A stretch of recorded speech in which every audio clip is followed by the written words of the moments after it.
Hello, and welcome to week 11 of the Full-Circle Reboot series. Last week, we learned how to do ujjayi breathing in the most attractive way possible. Well, I finally mastered ujjayi breathing and was able to do it easily for 10 breaths. So when I did my session, I kind of made a full little meditation out of it and set up my diffuser with some clary sage, lime, and orange oils. I opened the blinds and let a little sunlight in, and I sat in my meditation posture on the floor in front of the diffuser, so I had a nice little inspirational atmosphere. I did a clarity journal afterward in which I reflected on any thoughts I had that may be holding me back.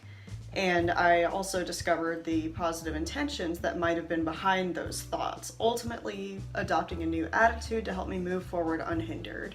In Earth Level English, I eschewed my perfectionism in favor of ambition coupled with self-forgiveness. In this way, I allow myself to be more human, mistakes and all, and set myself up to be more patient. My other two assignments were to learn about spice and to work on my new program a bit more.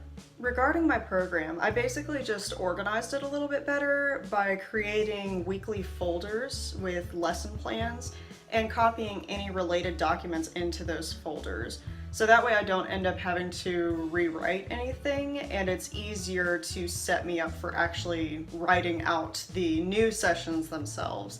I also created a bare bones template, which is going to help me further with that, and it just kind of lays out the basic structure of each lesson plan, so I can kind of just cut and paste whatever I want into there. As for what I learned about spice, it all totally blew my mind. So I decided to search for studies on capsaicin, the spice chemical that's commonly found in peppers, and I found that capsaicin actually has numerous health benefits. Capsaicin has been shown to reduce inflammation, reduce pain in joints, skin, and nerves, aid in healing gastric ulcers, lower cholesterol, and enhance intestinal permeability to micronutrients. However, when it comes to my hypothesis that spicy foods may be useful in treating depression, the mood and behavioral studies I found on capsaicin did not look so promising. Capsaicin actually plays a role in increasing anxiety and possibly even depression as well by binding to TRPV1 receptors. Capsaicin may also slow neuronal development and even kill neurons in the brain. While this sounds pretty bad, the studies were conducted on rats and mice, not humans. Also, there is some key information that I'm missing. While the studies of course listed the concentrations of capsaicin used, I don't know how that compares to the amount administered orally by eating a pepper. I also don't know if capsaicin is the only chemical that makes food spicy, so if there are others, those may not have the same effects. Another key point I should make is that when it comes to mental health medications, specifically those used to treat depression, anxiety, and ADHD, their methods of treatment can often seem counterintuitive. For example, the medication I'm on for my anxiety and depression, Cymbalta, is an SNRI. SNRIs, simply put, basically result in increasing the concentrations of serotonin, the happy chemical, and norepinephrine, a stress chemical, in your body. Now, it would seem like increasing the amount of a stress chemical wouldn't really make sense for treating anxiety, but in my case, it works. And it's just one of those weird phenomena that I don't really know how to explain with science. All of this is to suggest that even if capsaicin does indeed induce anxiety and depression in humans, there may still be potential for it to be used as a treatment. The only way that we could really discover this would be to conduct studies specifically testing capsaicin as a treatment for mental health conditions. Alright, enough science jargon for today. Let's move on to this week's material. This week, we focus on emotions and learning how to partially control them. We've all had times where we've had to bite our tongue to avoid saying something we felt when we knew it would either hurt the person we said it to or get us in trouble, and this is the same concept. We should still allow ourselves to experience our emotions and express them, but we also know we can't just let them run wild and dominate our lives.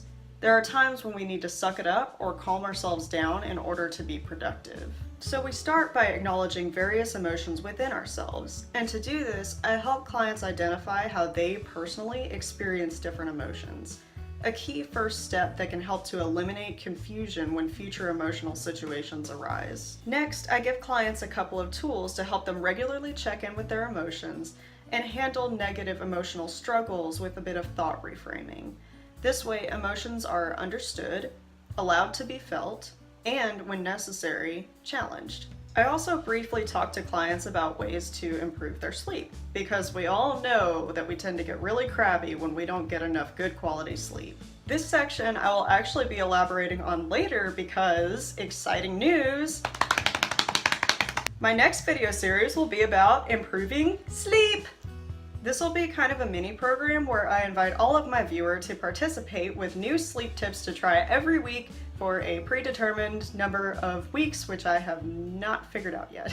Next week will be the last episode of the Full-Circle Reboot series, and after that, I'm going to take a break from making any videos for a couple of weeks at least to gather this mini program together. And then, once I have an official start date, I will be announcing all over social media. So be sure to keep checking in. And before I forget, my last set of homework assignments for this program is to, number 1, do 2 emotional check-ins after completing my own emotional recognition exercise. Number 2, to try one way of improving my sleep. And 3, the custom assignment, which will be to work on my new program for 1 more hour. Be sure to check in next week for the last episode of this series, where I bring it all together and talk about my progress through this program as a whole and what it has done for me. In the meantime, be sure to subscribe to this channel with the notifications turned on, and follow Mingled Vitality on Facebook, Instagram, and Twitter. And I mean, if you haven't subscribed and followed all of this stuff by now, like, come on, just do it! And if you haven't run away by now, thank you for visiting my citrusy sanctuary. Peace out.